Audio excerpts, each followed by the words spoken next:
Sorry, I may have overshot what I was gonna tell you.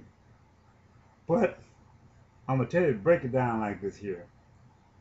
It was a far significant difference. And the wheels that vehicles ran by that needed no fuel than the one created and manufactured, was a truck, car, bus, airplane, or spaceship in these former days of technology. It's far different. The one that didn't have the wheel in the middle of the wheel, it didn't need fuel to run by. But the one that they created with the synthetic rubber, it needed fuel. Saying this where that man got in trouble, where he became dependent upon the need of fuel oil. And being dependent upon the need of fuel oil, it became an addiction. As long as he had the horse and the buggy, he didn't need nothing. As long as he used slave labor, he had to treat them right or they perish and they die. He had to feed them, give them water, provide them a place to stay. But the man technology tried to get him beyond that, where he didn't want to use the man as slave labor and feed him. He wanted to discard the responsibility of the upkeeping of everything he did. Some of the people that they became slaves, they needed this here formality in order to survive. But some of them that didn't, they did. They should have been given a right to leave. Now, in these later days where he tried to discard the slave, he used the fuel, but God had placed the fuel over in the land that he gave his children.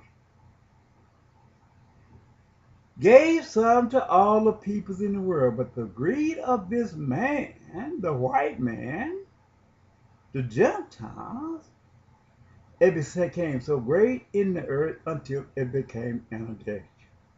His house ran off fuel. Cars ran off fuel. His buses ran off fuel. And the fuel was controlled by the resource of money. He figured within his heart if he got rich and owned all the money, he can control all the fuel.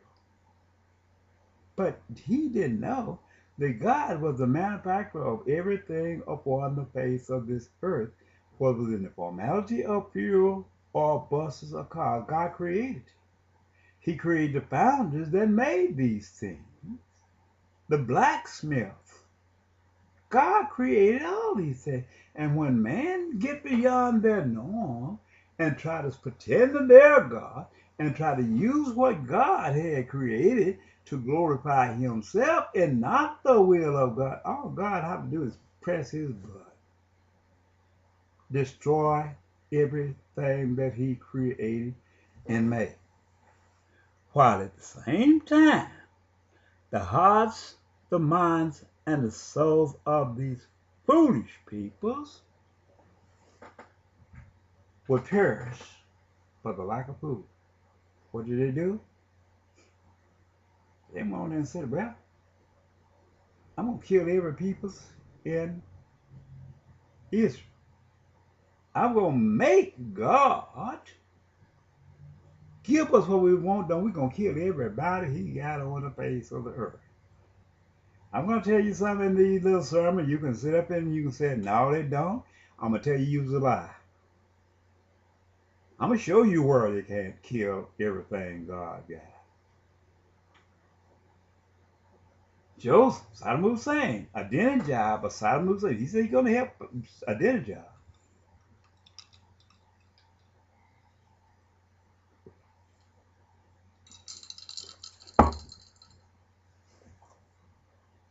Go to Genesis chapter 13 first.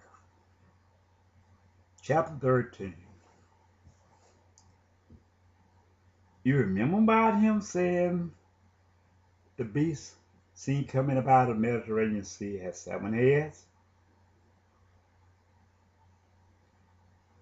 And they were spotted like a leopard, excuse me. And he saw where one of the heads was wounded to death. Do you remember reading that part? If you don't, get your Bible and go back and read that part. Well, but that head came back alive again. Read it. Revelation chapter 13. I want to ask you one question because it came all the way through the back. But the most major part where that head was wounded to death. You remember the Ark of Noah that came from the other side of the flood?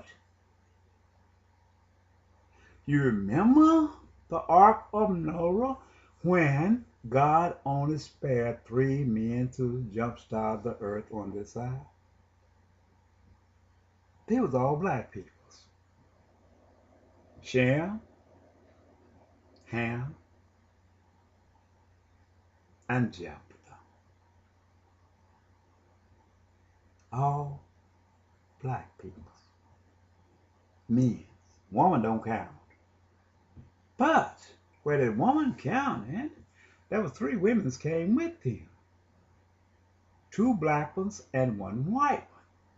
Well, the white woman that Jephthah married, who jump-started the Gentiles on this side, you know, woman carried both seed of the female and the male child.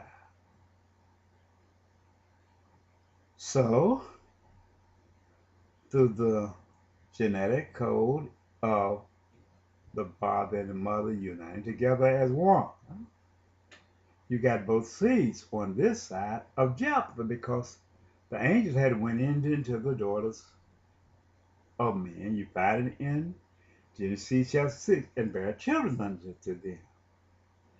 Well, these came by the way of Cain. Cain's children bowed through the flesh of the father, not to serve God. Now, as they took on the prophecy of their father, they didn't serve God because God tells you in Genesis chapter 4 that man, son of Cain, spoke of these things, but killing Abel. Now, on this side, that white woman, which had changed to a brown woman, had that whiteness still in her. They took on the ways of Cain and the fallen angel. That's where you got the white people at today. This white people's held to that formality. They went to their laboratories and made cocaine. They went to the banks and created great wealth of richness. Jump-started that white man that God drowned it in the flood of Noah, and it was wounded to death. And at the end of the days, in the later of the time where we's coming up to the 6th day of God,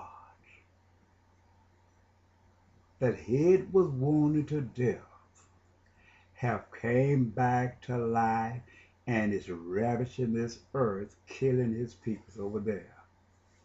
Killing the peoples in the nighttime to secrecy by the sword of cocaine. And he realized that and saying these peoples is at fault, and they're the one who created Caldron. Witch brew. They became witches, creating caldrons, making them increasing the size into major laboratories. They experimented on souls